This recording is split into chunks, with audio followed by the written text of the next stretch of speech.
Meryl Streep and Goldie Hawn, you can't go wrong.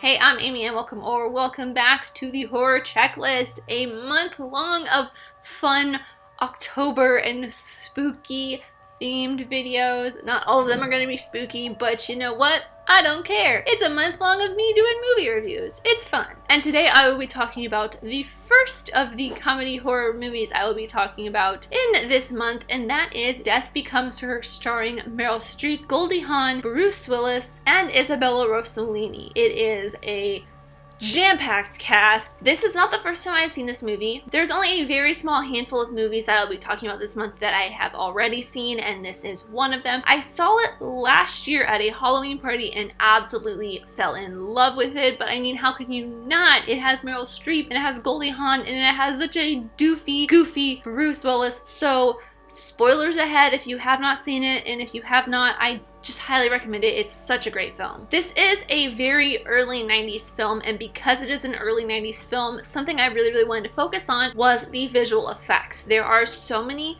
great visual effects in this film that I'm just like blown away by. If this film was made today, some of the effects would be almost Uncanny Valley-esque, or even just look very seamless and real, but at the same time kind of fake. And these, they still look fake, but it plays into some of the comedic effect, at least for me, seeing it as a quote modern audience. Some of my favorite effects include Madeline's hand changing and the rest of her body changing.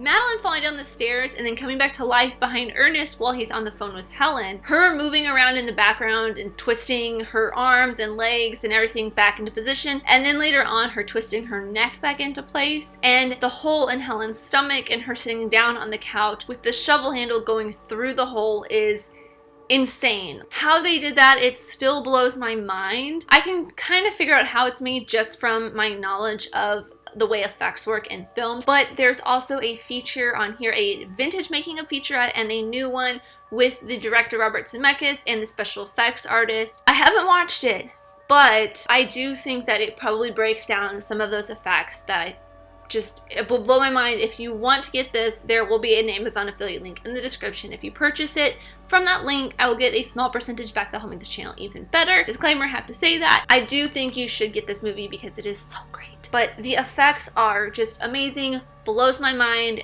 every single time. Goldie Hawn sitting with the shovel handle sticking out of her from the couch. It's just insane. Another really iconic effect scene in this is when Meryl Streep has to keep pulling and stretching her neck up after it gets knocked back. It looks super cool, her stretching her neck up and like pulling it back down, her head getting knocked into her shoulders even too right before that. And a lot of these special effects do play into the comedy of this film. All three of the main actors, Isabella Rossellini is not necessarily very comedic. She is a rather dramatic actress in this and in most things, but between the three leads, Goldie Hawn, Meryl Streep, and Bruce Willis, the three of them have a really great comedic chemistry together and is what really makes this film very funny, along with the crazy ways that Helen and Madeline get killed. Of course, the one that I had already mentioned, Madeline falling down the stairs, is probably my favorite one. The background of her while Ernest is on the phone pulling herself back together is such a great gag. And then also when Helen gets shot and flies back into the pool fountain thing, you see through her stomach as she gets up, Ernest and Madeline preparing the tarp to drag her body to get rid of it. Notice how some days can start out so shitty and then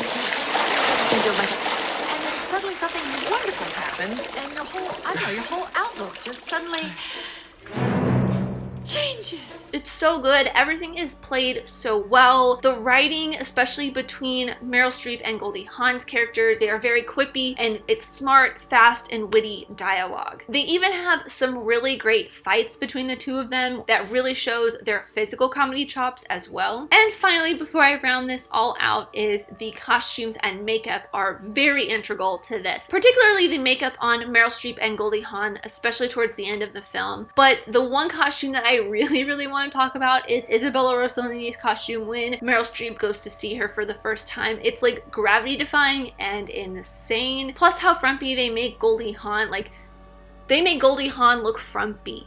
Like, psh, insane. It's just, how do you make Goldie Hawn look frumpy? She's beautiful, but they did such a good job of making her look frumpy at the beginning when she's with Bruce Willis's character, and then when he breaks up with her and goes and falls in love with Madeline, she gets in this fat suit and it looks so great as well, and then bringing her back to looking her Goldie Hawn-ist it's just amazing. And then, of course, Meryl Streep. Like, she's gorgeous. And after she has lived with Bruce Willis's character, they do such a great job of making her look like this old, forgotten housewife with panty lines in her tracksuit, especially after she gets caught in the rain and looks like a drowned rat after getting dumped by her much younger boyfriend. And then the costume change of seeing everything get tightened up on her is so great too. And then my favorite part, I know I said Isabella Rossellini's costume was my favorite part of the costumes and makeup, but at the very, very end, the makeup on Helen and Madeline is just so great and gross because they did not have Ernest there to help reapply the acrylic paints and make them look all perfect and shiny and brand new. It's all caked and messed up. It's so great. But that is just about everything I have for Death Becomes Her. If you have seen this, let me know your thoughts in the comments down below. Also, let me know how you are liking the horror checklist series so far, even though we are really technically only in